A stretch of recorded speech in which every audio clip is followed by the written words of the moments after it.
اختر Eid Mubarak. Eid Mubarak. Eid Mubarak. د نړۍ نږدې 2 میلیارده مسلمانان یو ځل بیا خپله مذهبي ورځ لوی اختر لمانځي.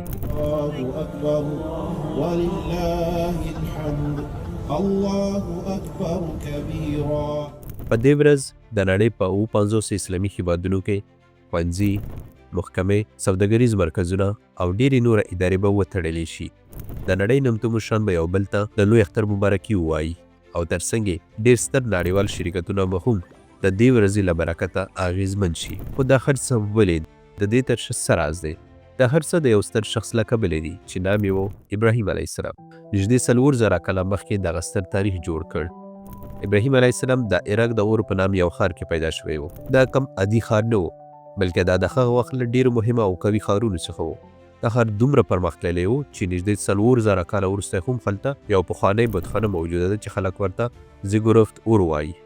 دا وداني دومره لویه او پیاوړې ده چې که نن هم څوک وغواړي ورته شان وداني جوړه کړي نو دا به ډېر سخت او ګران کار وي ورته. MI6 چې د انګلستان یو مهمه استخباراتي اداره ده، دوی دفتر بڼه هم همدې ودانۍ په شانتې ده. د پخوا نه به دا ویل کېدل چې ابراهیم علیه السلام د اور له ښار څخه و، خو دا خبره یوازې په مذهبي کتابونو لکه تورات کې لیکل شوې وه. بیا شاوخوا 100 کاله مخکې یعنې په 1929 کال کې ساینسپوهانو هلته داسې پخواني شواهد وموندل چې پکې د اور ښار ذکر شوی و. له همغې موندنې وروسته ډېر پخوا دې نتیجې ته ورسېدل چې دا ښار د هغې وخت تر ټولو لوی او ځواکمنه سیمه وه. یعنې ابراهیم علیه السلام په یو کوچنی ځای کې نه، بلکې د هغه وخت تر ټولو مشهور او پیاوړي ښار کې پیدا شوی و. لکه نن چې څوک په دوبۍ، انګلستان یا نیویارک کې زېږېدلی وي، ابراهیم علیه السلام هم په داسې یو ښار کې زېږېدلی و او هلته هم د یو عادي کورنۍ څخه نه و، بلکې د یو ډېر با اختیار او پیاوړي سړي په کورنۍ کې پیدا شوی و، کوم چې د ښار له پاچا سره یې نږدې اړیکې لرلې. خو سره له دې ابراهیم علیه السلام د ځوانۍ له وخته د دې ښار ژوند ته خوشحاله نه و. هغه تل د دې ښار له علماو او مشرانو سره بحثونه او شخړې کولې، ځکه چې هلته خلک د یو خدای پر ځای ډېرو بتانو ته سجدې کولې. په هغه بتانو کې یو تر ټولو لوی او پیاوړی بوت و چې مردوک نومېده او خلکو به د دې ټولو بتانو تر ټولو ستر خدای ګاڼه. د دغو ټولو بتانو لپاره په ښار کې ګڼ شمېر بتخانې جوړې شوي، لکه څنګه مو چې مخکې یادونه وکړه، یو له هغو بتخانو څخه لا هم تر نن ورځې پورې پاتې ده. یو وخت ابراهیم علیه السلام وغوښتل چې خلکو ته وښایي چې دا بتان هېڅ زور نه لري، نو هغه یو ورځ یو بتخانې ته ننوت. هلته یې ټول کوچني بتان مات کړل، خو تر ټولو لوی بوت یې پرېښودو. بیا د هغه آله چې د نور بتان یې پرې مات کړي هغه راواخیسته، د لوی بوت مخ ته یې کېښوده او بېرته ووت. کله چې خلک بتخانې ته راغلل او دا حالت یې ولید، ډېر حیرانه شول او سمدلاسه ابراهیم علیه السلام ته ورغلل. هغه ورته وویل شاید د لوی بت پر نورو بتانو غوسه شوی وي او دا ټول یې مات کړي وي. په دې ډول ابراهیم علیه السلام خلکو ته دا وښودله چې بتان نه خبرې کولی شي، دا حرکت او نه هم څوک ژغورلی شي، نو ولې باید دوی خدایان وبللی شي. د ښار پاچا د ښار ټول خلک راټول کړل او د هغې مخ ته یو ډېر ستر اور بل کړ. دا اور دومره لوی و چې خلک حتی د ابراهیم علیه السلام د اور نږدې کېدلو وس هم نه درلودو. له همدې له امله هغوی داسې یو آله جوړه کړه لکه منجلک، څو ابراهیم علیه السلام له لرې نه ور واچوي. دا هر څه د ښار ډېرې لوی اولسي غونډې کتل او دا هغه خلک وو چې د هغې وخت د نړۍ تر ټولو ځواکمن خلک ګڼل کېدل. په دې ډول جمعو خلکو کې یو کس هم نه و چې د ابراهیم علیه السلام ملاتړ یې کړی وی، پرته له یو تن څخه، او هغه و د هغې وراره لوط علیه السلام چې هملته د خلکو په منځ کې موجود و. کله چې دا هر څه تیار شول نو اور ته د غورځېدو څخه وړاندې ابراهیم علیه السلام یوازې دا وویل الله ماته بس دی او هغه تر ټولو ښه کارساز دی. بیا ابراهیم علیه السلام د اور لور ته واچولی شو، خو د نړۍ تر ټولو ځواکمنو خلکو مخ ته ابراهیم علیه السلام د اور له میز نه روغ رامټ راووت. دا چې خلکو دا حالات ولید نو ډېر حیرانه شول چې دا څنګه ممکنه ده. خو له دې وروسته دوی دومره ووریدل چې هیڅ چا نور جرأت ونه کړ چې ابراهیم علیه السلام ته زیان ورسوي. څه وخت وروسته ابراهیم علیه السلام له خپلې مېرمن سره او خپل وراره لوط علیه السلام سره د فلسطین پر لور حرکت وکړ، هغه سیمه چې په هغه زمانه کې کنعان بلل کېده. وروسته له دې لوط علیه السلام له ابراهیم علیه السلام څخه جلا شو او یوې بلې سیمې ته ولاړ. ابراهیم علیه السلام په کنعان یا فلسطین کې له خپلې کورنۍ سره میچ شو او ورو ورو هلته ډېر ښه استوګنی شو. د یهودیانو په کتاب په تورات کې لیکل شوي چې ابراهیم علیه السلام سره په یو وخت کې له 300 څخه زیات نوکران وو، یعنې ښه دومره شتمن او مالداره وو چې ستره اداره یې درلوده. خو د ده دومره مال، شتمني او نوکران سره سره یو شی نه درلودو او هغه اولاد. ابراهیم علیه السلام تر 80 کلنۍ پورې بې اولاده و او بالاخره الله تعالی ته د اولاد دعا وکړه. دا دعا الله تعالی قبول کړه. خو له دې ځای وروسته په تورات کې یو شمېر ډېر په زړه پورې او مهم تفصیلونه راغلي چې ټول یې نن ورځ رښتونی شوي دي، نو یادونې لازمي ده. په تورات کې لیکل شوي کله چې ابراهیم علیه السلام د هغې د اولاد دعا وکړه، نو الله تعالی ورته وفرمیل په اسمان کې د ستورو شمېر ته وګوره، که چیرې شمېر ورته کولی شي همدومره به ستا اولادونه وي، همدا ستا اولادونه به په ټوله نړۍ کې خپاره شي او ستا له اولادونو څخه به ډېر ستر پاچاهان او انبیا پیدا شي. د دې وروسته ابراهیم علیه السلام له دوهمې مېرمنې هاجر څخه زوی اسماعیل علیه السلام وزېږېد. خو کله چې اسماعیل علیه السلام شاوخوا 11 یا 12 یا 13 کلنی عمر ته ورسېده، نو یوه شپه ابراهیم علیه السلام خوب ولید چې د خپل زوی اسماعیل قربان کوي. خو صبر، دلته یو څه اختلاف شته. ځینې عالمان باور لري چې دا پیښه د فلسطین پاک کنان سیمه کې شوې وه، خو ډېر عالمان وایي چې دا پیښه په مکه مکرمه کې رامنځته شوې وه. نو راځئ موږ همدغه نظر تعقیب کړو.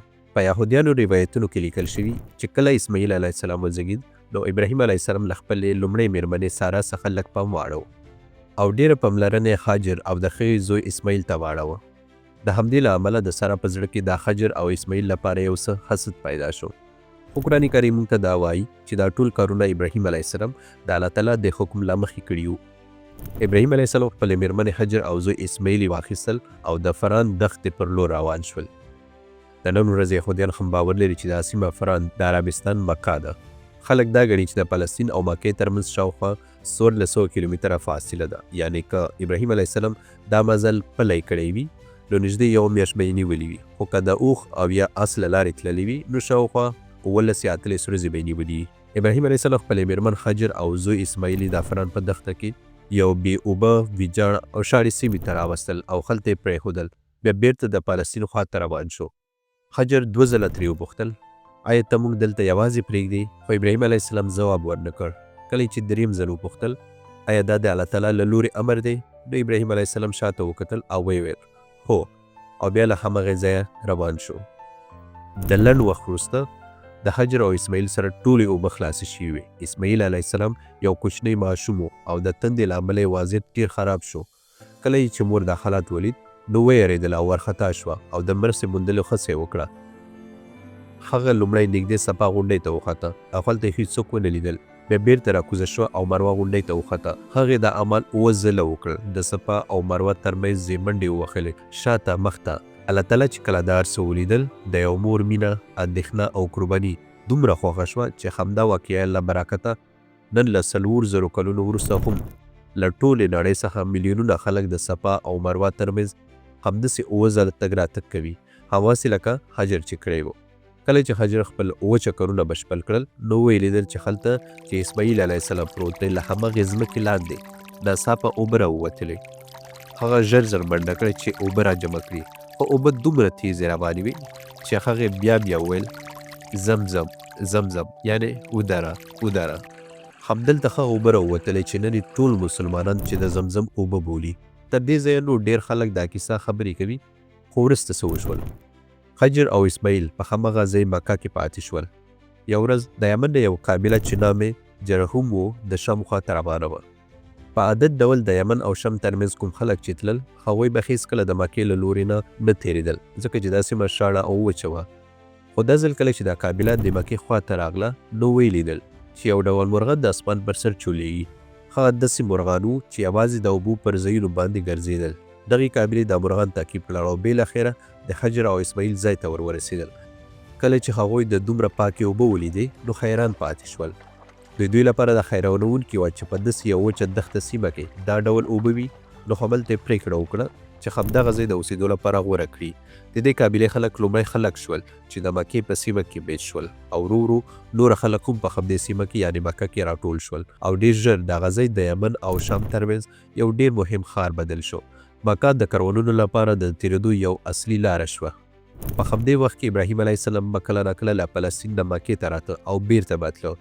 خو کله چې اسماعیل علیه السلام دومره لوی شو چې منډه یې کولی شوه، نو یوه شپه ابراهیم علیه السلام یو عجیبه خوب ولید. په خوب کې الله تعالی ورته امر کړی و چې خپل یوازینی زوی اسماعیل علیه السلام دې قرباني کړي.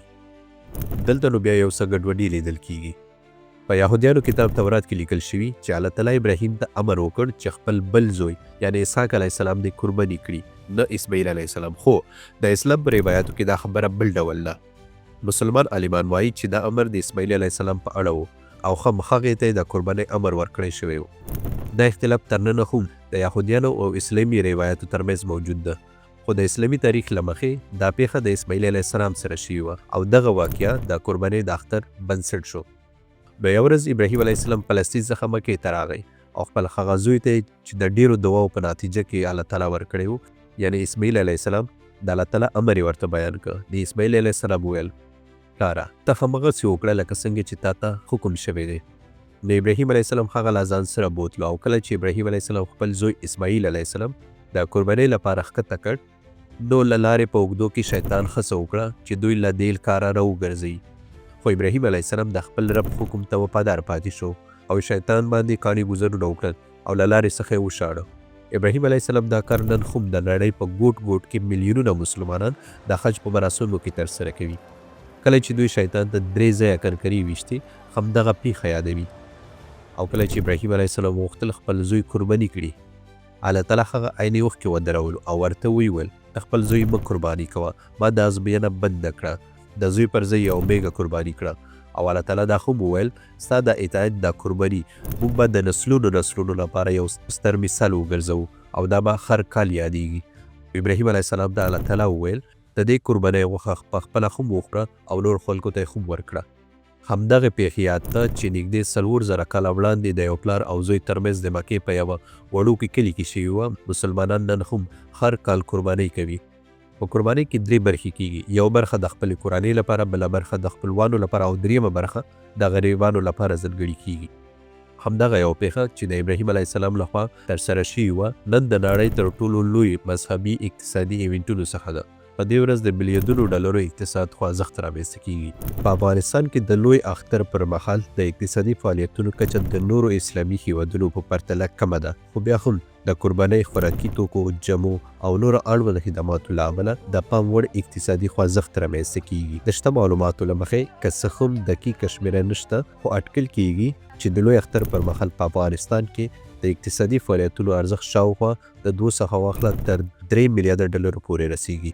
په پاکستان کې د 6 څخه واخله 9 میلیارده ډالرو پورې، هندوستان 4، بنګلادیش 15 او د نړۍ تر ټولو لوی اسلامي هیواد اندونیزیا کې 14 میلیارده ډالرو پورې، سربیره پر دې په سعودي عربستان کې هم نږدې 6 میلیارده ډالر اقتصادي فعالیتونو له مخې اختر سره تړاو لري.